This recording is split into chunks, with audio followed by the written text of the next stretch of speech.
ថ្ងៃម្សិលមិញខ្ញុំដើរទាំងអស់កម្លាំងទាំងមិនដឹងទៅណាស្នាមញញឹមដែលគ្រប់គ្នាបានឃើញគ្រាន់តែដើម្បីលាក់បាំងភាពហត់នឿយការងារដែលមិនចេះចប់បញ្ហាដែលមិនចេះស្ងប់ខ្ញុំរឹងមាំរហូតភ្លេចថាខ្លួនឯងក៏ចង់សម្រាដែរហត់នឹងធ្វើជាមនុស្សខ្លាំងហត់នឹងឆ្លើយសំណួរគ្រប់យ៉ាងហត់នឹងពន្យល់អារម្មណ៍ខ្លួនឯងដល់មនុស្សដែលមិនធ្លាប់យល់ខ្ញុំគ្រាន់តែចង់កែងមិនចង់គិតអ្វីទៀតគ្រាន់តែចង់បាត់ភ្នែកបំភ្លេចរឿងក្នុងលោកនេះខ្ញុំគ្រាន់តែចង់ស្ងៀមមិនចង់បកស្រាយអ្វីឡើ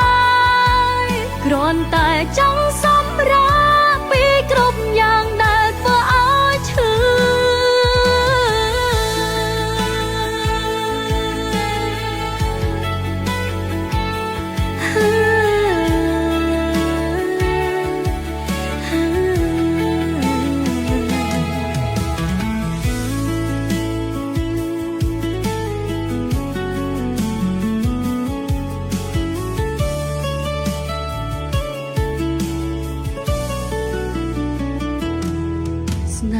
ដែលធ្លាប់គិតថាជាអសត់បែរខ្លាចជាការឈឺជប់ចាប់រៀងរៃពាក្យស្រឡាញ់ដែលធ្លាប់កង់ក្តៅ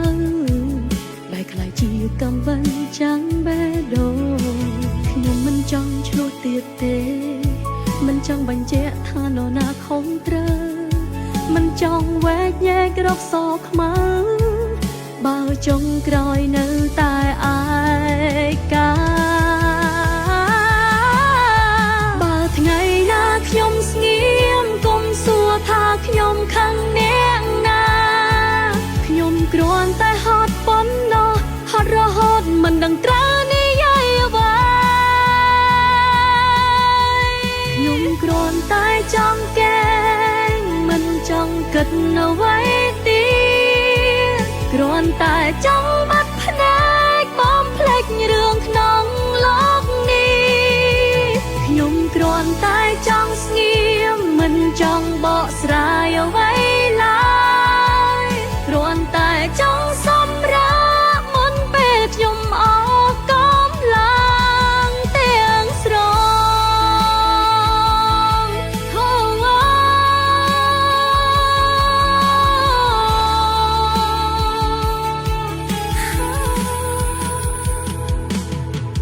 ថ្ងៃនេះ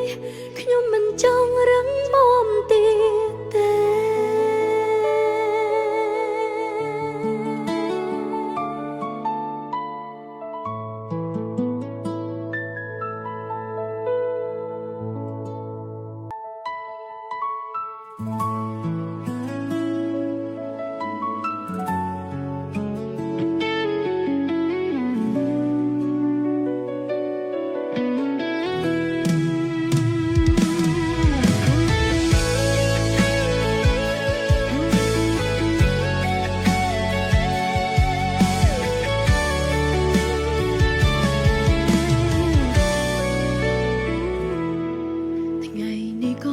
ថ្ងៃម្សិលមិញខ្ញុំដើរទាំងអស់កម្លាំងទាំងមិនដឹងទៅណា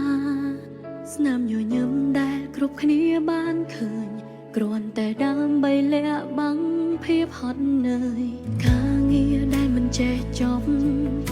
បញ្ហាដែលមិនចេះស្ងប់ខ្ញុំរឹងមាំរហូតភ្លេចថា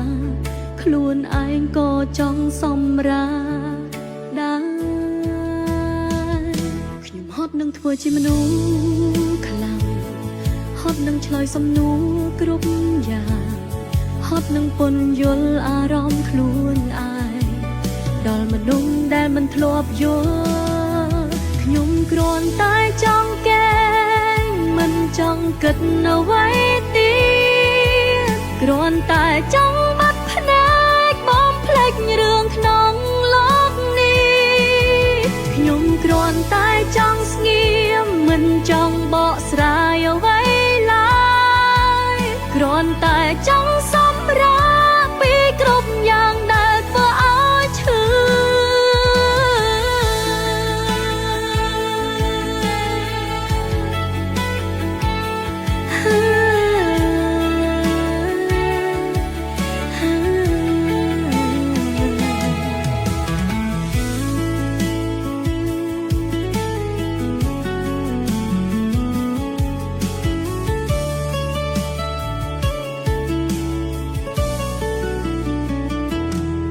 ស្នេហាដែលធ្លាប់គិតថាជាឱសថ